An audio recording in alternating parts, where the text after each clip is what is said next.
सभी माताओं और बहनों को मेरा नमस्कार। सकट चौथ यानी गणेश जी का व्रत। इस दिन महिलाएं अपनी संतान के लिए व्रत रखती हैं और पूरे दिन निर्जल रहकर व्रत करती हैं। रात को चांद के आने पर व्रत खोलती हैं। इस दिन गणेश जी और चौथ माता की पूजा की जाती है।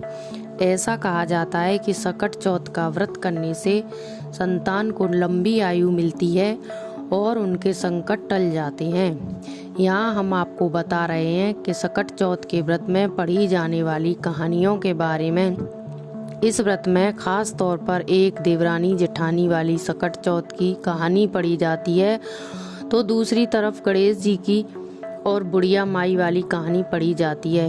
एक बुढ़िया थी, वह बहुत ही गरीब और दृष्टिहीन थी। उसके एक बेटा और बहू थे।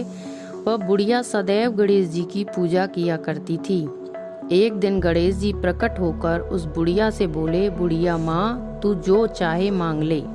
बुढ़िया बोली, मुझसे तो मांगना नहीं आता, कैसे और क्या मांगूं? तब गणेश जी बोले, अपनी बहू बेटे से पूछकर मांग ले।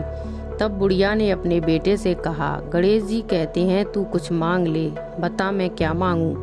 पुत्र ने कहा, माँ तू धन मांग ले। बहू से पूछा तो बहू ने कहा, नाती मांग ले।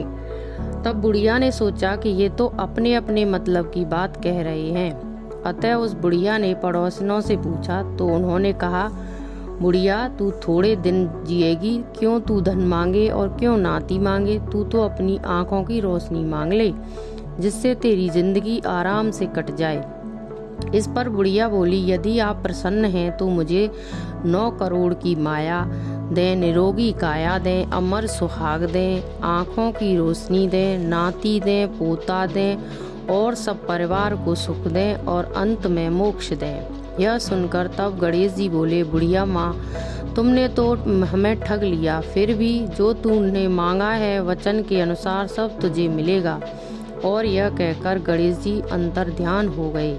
उधर बुढ़िया माँ ने जो कुछ मांगा वह सब कुछ मिल गया। हे गणेश जी महाराज, जैसे तुमने उस बुढ़िया को माँ को सब कुछ दिया, वैसे ही सबको देना। देवरानी जेठानी की कहानी। एक शहर में देवरानी जेठानी रहती थीं। देवरानी गरीब थी और जेठानी अमीर थी। देवरानी हमेशा गणेश जी का पूजन और व्रत करती थी। देवरानी का पति जंगल से लकड़ी काटकर बेचता था। देवरानी घर का खर्च चलाने के लिए जेठानी के घर काम करती थी और शाम को बचा हुआ खाना लेकर आती थी।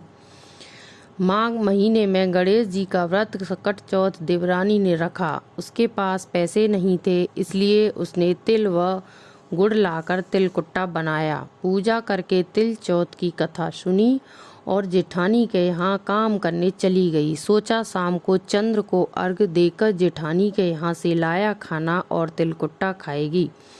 शाम को जब जेठानी के घर खाना बनाया तो उसके जेठानी का व्रत होने के कारण सभी ने खाना खाने से मना कर दिया।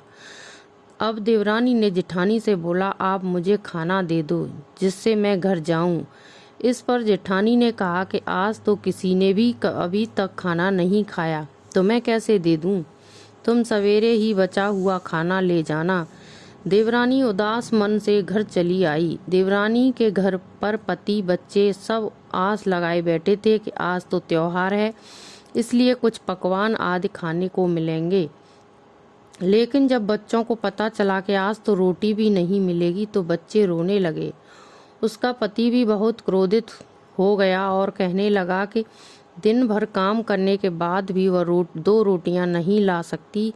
वह बेचारी गणेश जी को याद करती हुई रोते रोते पानी पीकर सो गई। उस दिन सकट माता बुढ़िया माता का रूप धरकर देवरानी के सामने आई और कहने लगी, सो रही है या जाग रही है? वह बोली, कुछ सो रहे हैं, कुछ जाग रहे हैं। बुढ़िया बोली, भूख लगी है, खाने के लिए कुछ दे।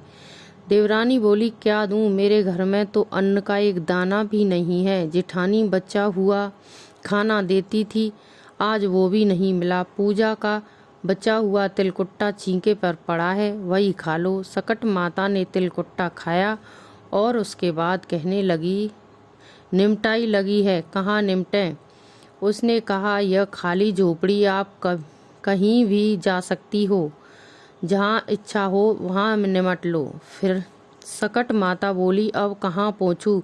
अब देवरानी को बहुत गुस्सा आया कि उन्हें कब से परेशान किया जा रहा है, सो बोली कि मेरी साड़ी से पहुँच लो। देवरानी जब सुबह उठी तो यह देखकर हैरान रह गई कि पूरा घर हीरों और मोतियों से जगमगा उठा। उस दिन देवरानी जिठानी के काम करने नहीं गई।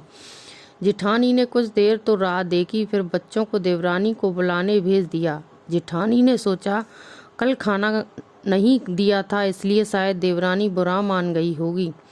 बच्चे बुलाने गए। देवरानी ने कहा कि बेटा, बहुत दिन तेरी माँ से यहाँ काम कर लिया।